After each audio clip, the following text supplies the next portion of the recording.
자, 이번 영상은 빛과 물질의 이중성에 관한 이론 내용입니다. 앞서 여러분들은 파동의 기본 개념들에 대해서 익혔습니다. 자, 이번에는 빛과 물질의 이중성이에요. 자, 제목에서 알 수가 있죠.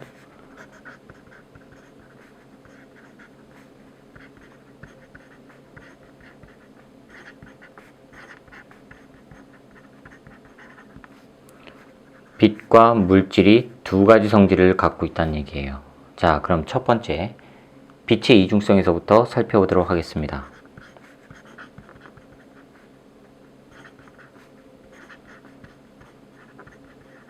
여러분들이 알고 있는 빛의 이중성 뭐였죠? 빛이 파동이냐 입자냐, 파동이냐 아니면 입자냐, 이 두 가지 성질이에요.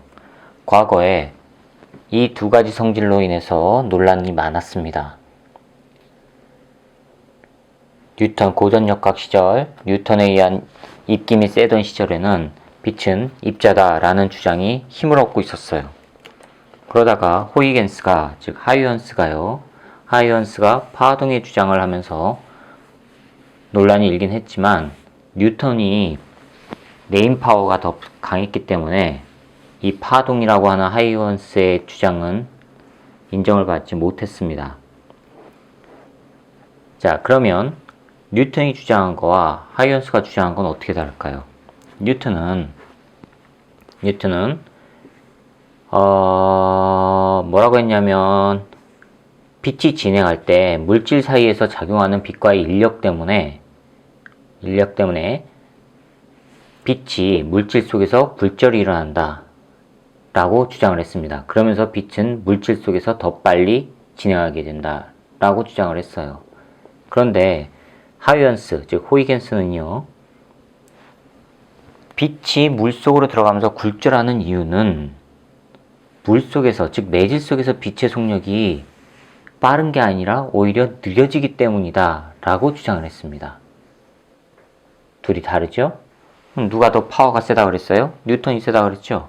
그래서 뉴턴의 주장이 힘을 얻고 있었던 겁니다.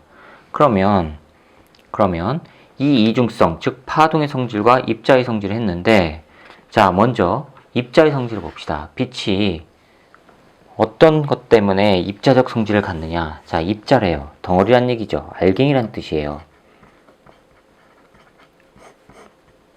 그렇죠? 알갱이 뭐가 있어요? 질량이 있어요. 질량이 있으면 뉴턴 법칙에 의해서 뭐가 생기죠? 질량 F는 ma니까 힘이 생겨요. 그렇죠? 힘을 가지고 있는 알갱이가 된다는 얘기입니다. 빛은요.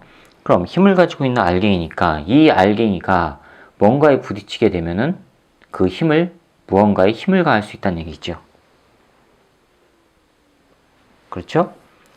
자, 그래서 이 힘을 가진 알갱이, 이 빛이라고 하는 알갱이, 그거를 바로 입자, 빛의 알갱이 광자라고 한 겁니다. 그래서 1887년인가요? 그럴 겁니다. 헤르츠가 전자기파 실험을 하는 도중에 음전하로 대전되어 있는 금속구에 자외선을 비추었더니 전자가 방출하는 현상을 발견을 하게 된 겁니다. 우연히. 그럼 자외선이라고 하는 빛을 비추었더니 금속구에서 전자가 방출한대요. 전자가 방출하면 뭐가 생겨요? 전류가 생기죠. 그래서 전류가 흐르게 된 겁니다. 자, 최초의 광전 효과를 발견한 겁니다. 광전 효과라고 하는 거를 최초로 발견한 겁니다. 자, 빛광자에다가 전기전자예요. 빛을 쪼였더니 전류가 생긴 거예요. 그러면 이제 구체적으로 광전 효과를 찾아봐야죠. 자, 광전 효과는요, 뭐냐면 금속 또는 금속 산화물입니다. 금속 또는 금속 산화물. 금속 또는 금속 산화물에 특정한 진동수,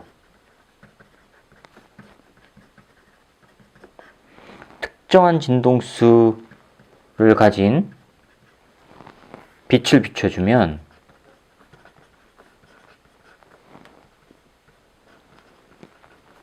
이 금속 또는 금속 산화물에서 이 금속에서 전자가 방출되는 현상을 말해요.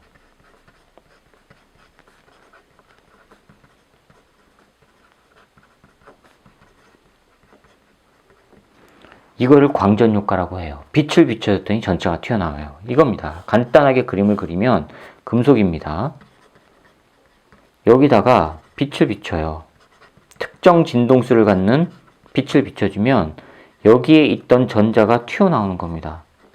이 튀어나온 전자, 이거를 빛을 비춰줄 때 튀어나왔다 해서 광전자라고 불러요. 그럼 이렇게 전자가 튀어나오게끔 해주기 위해서는요, 이 전자에다 힘을 가했다는 얘기예요. 그게 바로 뭐예요? 광자요. 빛을 그래서 알갱이, 광자라고 하는 알갱이 개념으로 본 겁니다. 자, 그럼 전자가 튀어나왔어요. 전자가 튀어나오면 뭐가 생기죠? 전류가 생겨요. 그렇죠? 이때 발생한 전류를 광전류라고 해요. 그럼 전류가 생겼다고 한다는 얘기는 전자가 이동이 생기죠. 전자는 그런데 그냥 이동하지 않아요. 두 지점 사이에 에너지 차이가 있어야지만 이동한단 말이에요. 그럼 그 에너지 차이가 생겼기 때문에 전류가 생겨요. 그러한 에너지 차이, 그거를 광전압이라고 하는 겁니다. 이거는 모르셔도 돼요. 아무튼 전자가 생겨서 전류가 생겼다는 얘기는 두 지점, 즉 양단 간에 전위차가 생겼다는 얘기예요. 되셨어요? 자, 이거를 조금 더 이제 구체적으로 살펴보도록 할게요. 광전 효과입니다. 자, 이러한 현상을 발견하고 나서 구체적으로 실험을 하기 시작했어요. 금속을 놓고요. 여기다가 빛을 비춰요. 빛을 비추는데 어떨 때는 전자가 튀어나오고 어떨 때는 튀어나오지 않더래요. 왜 그럴까? 라고 실험을 하다가 이제 진동수라고 하는, 특정한 진동수라고 하는 조건을 발견한 겁니다. 그런데 A라고 하는 금속에다가 특정한 진동수를 가했더니 전자가 튀어나왔대요. 그런데 B라고 하는 금속에다가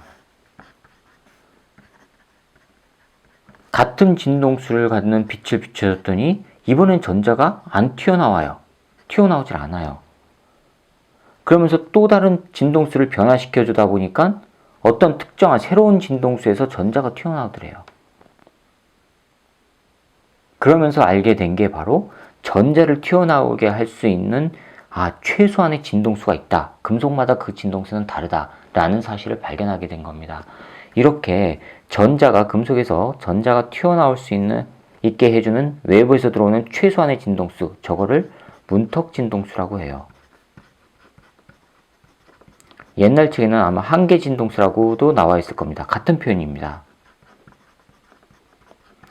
이거는 금속에서부터 전자가 방출할 수 있는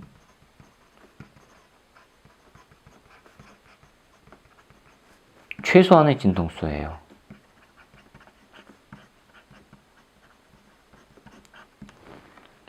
이 최소한의 진동수, 즉 특정 진동수를 가지고 있는 전자를 비춰주면 튀어나온다는 얘기예요. 그러면 이 최소한의 진동수보다 만약에 첫 번째 작다면 이 전자를 방출할 수 있는 이 진동수가 최소한의 진동수보다 작은 놈이라면, 작다면 광전 효과가 안 일어나요. 효과가 안 일어나요. 즉 전자가 튀어나오질 않는다는 얘기예요.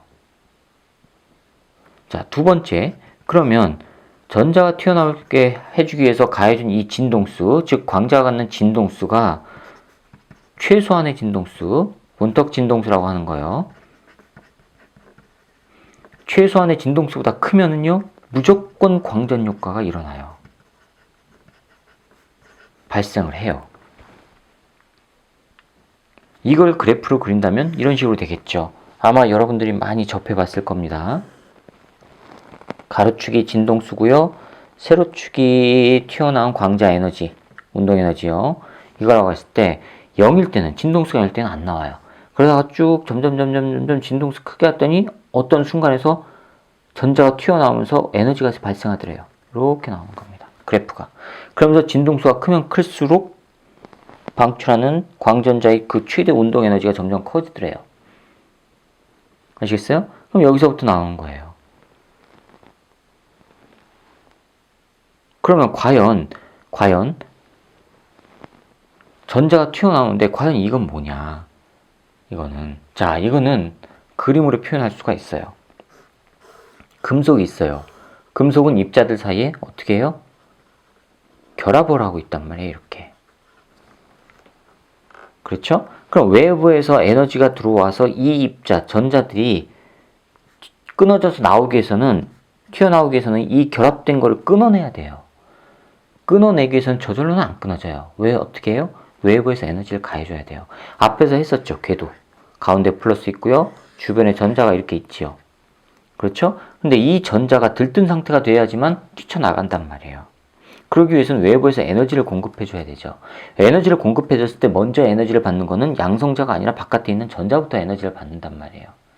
그럼 전자부터 에너지를 받아가지고 요 놈이 이제 어떻게 해요? 에너지 받으니까 전자가 붕 떠요. 들뜬 상태가 돼요. 그러다가 계속 들뜬 상태가 되다가 어느 특정한 값이 되면 이제 인력을 벗어나서 뛰쳐나간단 말이에요. 즉 이게 끊어지는 겁니다. 끊어져가지고 전자가 나가요. 끊어지기까지 필요한 에너지가 이만큼이 필요한 겁니다. 그럼 끊어내기까지 필요한 에너지 이걸 쭉 이으면 이거. 여기가 바로 끊어내기까지 필요한 에너지예요. 이거를 일함수라고 해요. 일함수 W라고 표현을 합니다.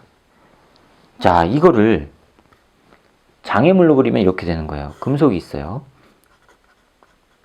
여기다가 에너지를 줘요. 그러면 이 안에 있던 전자들이 뛰쳐나가야 되죠.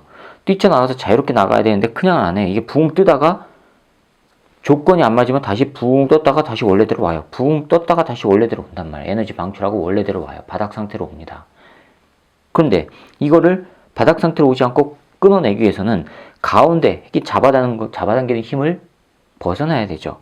그렇죠? 그 잡아당기는 힘이 바로 요겁니다. 요거. 높이.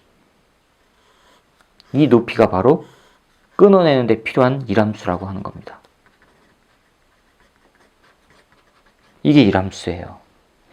그래서 이거보다 큰 에너지, 즉 일함수보다 큰 에너지를 주게 되면 전자는요, 뛰쳐나간단 말이에요. 이렇게 뛰쳐나간다고요. 그럼 이게 바로 구속에너지예요. 전자를 붙들고 있는 에너지. 일함수, 다른 말로 구속에너지라고 합니다. 그럼 외부에서 들어온 에너지가 이 구속에너지 W라고 해볼게요. 이거보다 커야지만 전자가 튀어나간다는 얘기예요. 만약에 외부에서 들어온 에너지가 구속에너지보다 작아요. 그러면 전자는 이걸 끊어내지 못했으니까 뛰쳐나가지 않는다는 얘기고요. 구분이 가세요? 자, 그럼 봅시다. 그러면 전자가 튀어나오기 위해서는 최소한 뭐 해야 돼요? 구속 에너지와 외부에서 들어온 에너지가 일단은 최소한은 이 조건이 필요해요. 최소한. 그렇죠? 이 조건이 되면 전자는 이렇게 올라간다는 얘기입니다. 여기까지 올라간다는 얘기예요. 그리고 나서 자유롭게 움직이기 위해서는요, 적어도 이 에너지가 외부에서 들어온 게 구속 에너지보다 커야 돼요. 그럼 크게 되면은, 자, E 빼기 W는 0보다 크게 되죠. 0보다 크게 된다는 얘기는 순수한 에너지가 있다는 얘기죠. 남아도는 에너지. 그렇죠? 이 남아도는 에너지가 바로 뭐냐? 전자가 움직이게 되는 운동 에너지란 얘기예요. 뛰쳐나올 때 발생하는 운동 에너지예요. 그래서 외부에서 가해준 에너지에서 구속 에너지를 빼준 게 전자가 튀어나오면서 갖게 되는 운동 에너지가 이렇게 표현이 되는 겁니다.